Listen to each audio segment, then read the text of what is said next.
Abakurikira Impamba TV muri aho murakomeye. Uyu ni wa mwanya wanyu twabageneye kuya tubagezaho amakuru ari kuvugwa agezweho, ariko cyane cyane avugwa ku bantu bazwiho mu gihugu ku bikorwa bitandukanye. Kandi turongera kubashimira uburyo mudahwema gukora subscribe kuri channel ya Impamba TV. Muraba gaciro gakomeye imbere yacu. Uyu munsi rero inkuru igezweho twabateguriye tugiye kubagezaho nivuga ku munyamakuru ufite uburambe bita Barore Cleophas. Barore Cleophas bamwe bakunze kwita pasiteri, ariko cyane usibye ko yarakoze kuri Radio Rwanda igihe kinini n'ubu akaba ariho akora, ni umuyobozi w'urwego rw'abanyamakuru bigenzura. Rero uyu munsi amakuru yitangarije ku giti cye aravuga ukuntu yakira agakiza, ariko mu bintu byose avuga yihannye cyangwa se byamukoresheje ibara nk'uko abyivugira ni ikijyanye n'uburyo yanywaga agasembuye. Inzoga niko ivugwa, ariko n'abayita agasembuye. Ariko noneho hari ahantu yakoze inzoga zamukoresheje ibara koko.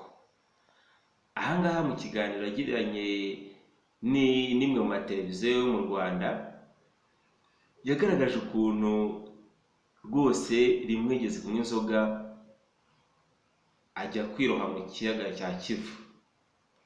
Ni mu kiganiro yagiranye na televiziyo yitwa Isibo TV, mu kiganiro cyitwa Sandy Choice.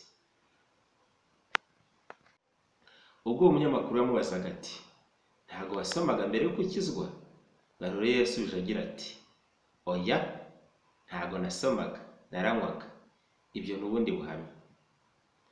Yakomeje agira ati, nta byo njyamo ngo ngire ubute. Rero no mu kabari nta bute nari mfite. Nta bute nigeze ngira mu kabari. Ku bijyanye n'ibibi inzoga zamukoresheje mu gihe yazinywaga ashiritse ubute, uyu muyobozi wa RMC cyangwa se akaba n'umunyamakuru wa RBA yavuze ko agatama kamukoresheje amabara, ko atari ibara gusa nk'uko umuntu yabikeka. Umunyamakuru ati, ibara wibuka waba warakoreshejwe n'inzoga ni irihe? Barore ati, ntabwo ari rimwe. Ibara ubundi buriya nuko mu Kinyarwanda bavuga ngo umuntu akoze ibara, ariko burya hari n'igihe uba ari umukororombya. Umukororombya ugira amabara menshi. Njye wari umukororombya.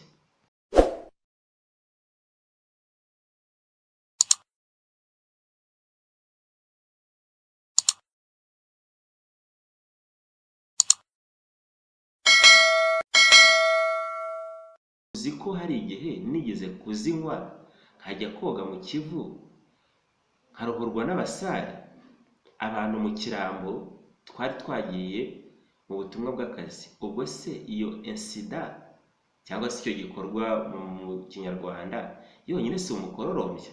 Urumva ko asubizaga umunyamakuru rwose ashyize amanga, yerekana ko rwose we ari mu bantu inzoga zitigeze zigwa neza. Uretse rero kuba umunyamakuru Barora bimazemo imyaka isaga 25, ubu akaba afite imyaka 51 y'amavuko. Ni n'umushumba mu itorero rya ADEPR, aho avuga ko ahagaze ashikamye mu muhamagaro w'ivugabutumwa. Nshuti bakunzi ba Impamba TV, aho muri mujye mwicara mwibuka gukora subscribe kuri iyi channel yanyu izajya ibagezaho ibyasutse mu binyamakuru, ibagezeho